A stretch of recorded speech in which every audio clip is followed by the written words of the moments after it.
All right, today we're going to do something pretty wild. We are going to take one single word, a word that's been weaponized, loaded with fear, and used for control for centuries, and we're going to crack it wide open to find its original, brilliant meaning. Let's get into it.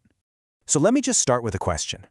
What if I told you that a word, maybe one you've been taught to fear your whole life, a word used to define a woman's failure, actually means the complete opposite of what you were told? And what if it doesn't just apply to women, but to literally everyone? That's what we're here to figure out. You hear the word Nushuz, and what pops into your head? For most of us, it's this instant download, right? Rebellion, disobedience, arrogance. It's like this mental fog, a gashawa, that just descends and clouds everything. But you have to ask yourself, is that the real meaning? Or is it a filter, a virus that was installed over the original source code? To get to the truth, we've got to look at two totally different ways of building an idea. On one side, you have the Quran's method, what I'd call luminous engineering. It's structured, it's logical, it's built on a foundation you can actually stand on. And on the other side, you have the story we inherited, this evil tree, totally designed to create fear and keep you off balance. You know, the Quran actually gives us this exact blueprint for how to tell the difference. It says, a good word is like a healthy tree with deep, firm roots. The meaning is grounded, it makes sense, and it grows logically.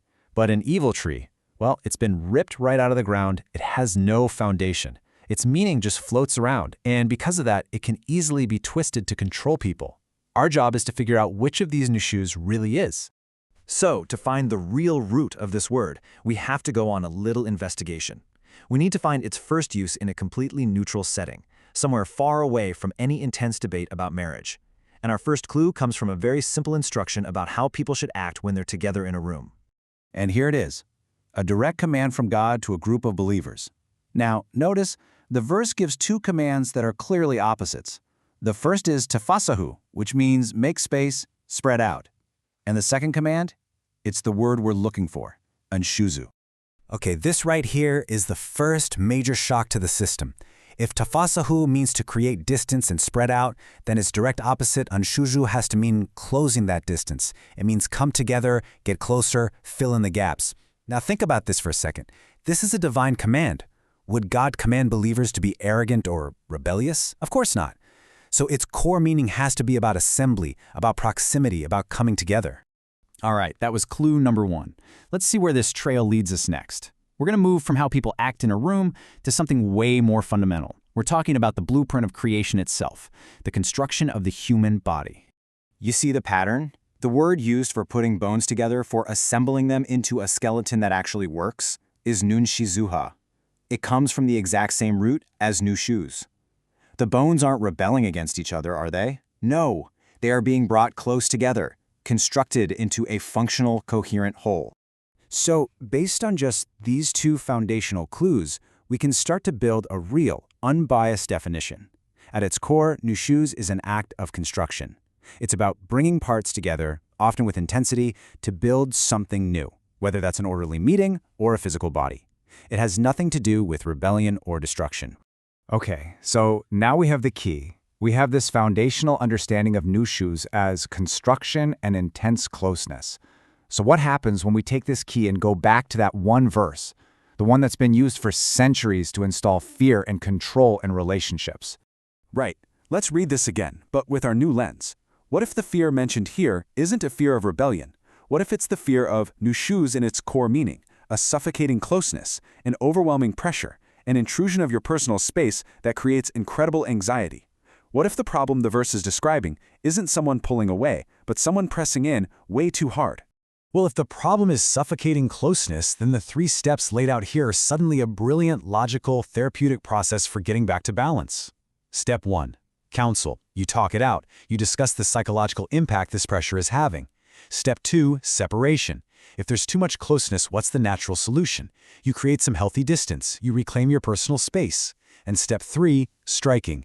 This isn't about physical violence, it's about striking a boundary. It's drawing a firm line in the sand to stop the intrusion and restore balance, so both people can finally breathe again. It's a process of healing, not punishment. Now, if there is any doubt left in your mind, the source code itself gives us one last, definitive piece of evidence. This is the one that just shatters the old paradigm completely. It's a verse that literally places Nushuz right next to its exact opposite. You have to pay close attention to the wording here. The verse says a person in a relationship can fear one of two things from their partner, Nushuz or erad. And notice, this fear can come from either partner. The two words Nushuz and erad are presented as two totally separate possibilities. This is it. This is the ultimate aha moment. Why? Because erad is universally understood. It means turning away, coldness, abandonment, giving someone the cold shoulder. So by simple logic, if you can fear either that cold distance or something else, that something else must be its polar opposite. Nushuz has to be the other extreme, that suffocating, intrusive closeness. The Quran is basically laying out the two great human relationship fears, the fear of being abandoned and the fear of being suffocated.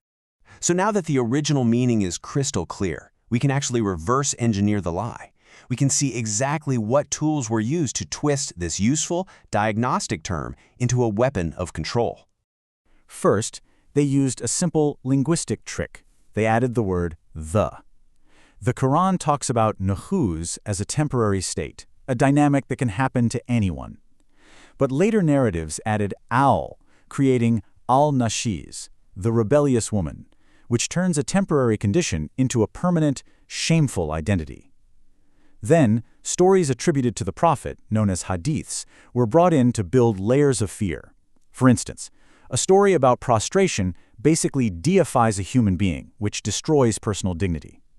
Another story, about angels cursing a woman all night, uses metaphysical terror to completely destroy the peace and tranquility that a home is supposed to have. And here's the thing. This dynamic of closeness versus distance isn't just about marriage. Once you see it everywhere. In geopolitics, you have some nations practicing infrared, isolationism, while other nations practice nushuz, suffocating other countries with intervention. You can have a whole society that engages in nushuz against the individual, crushing them with oppressive rules. We are all the time in this constant dance between needing connection and needing our own space. So what's the biggest takeaway here? The Quran's original intent was never to forge a weapon for people to use against each other. Nushuz is a diagnostic term. It's a signal. It's like the check engine light on your car's dashboard. It just means, hey, the fundamental balance between closeness and distance in this system is off, and it needs to be reset. It's a tool for growth, for purification, a process called tazkiyah, designed to help us find our balance again. And that brings us to the end. I just want to leave you with one final thought to chew on. After seeing how this word was systematically hijacked, stripped of its beautiful constructive meaning, and turned into a tool of fear, what is the first long-held belief, the first mental idol that just shattered in your own mind?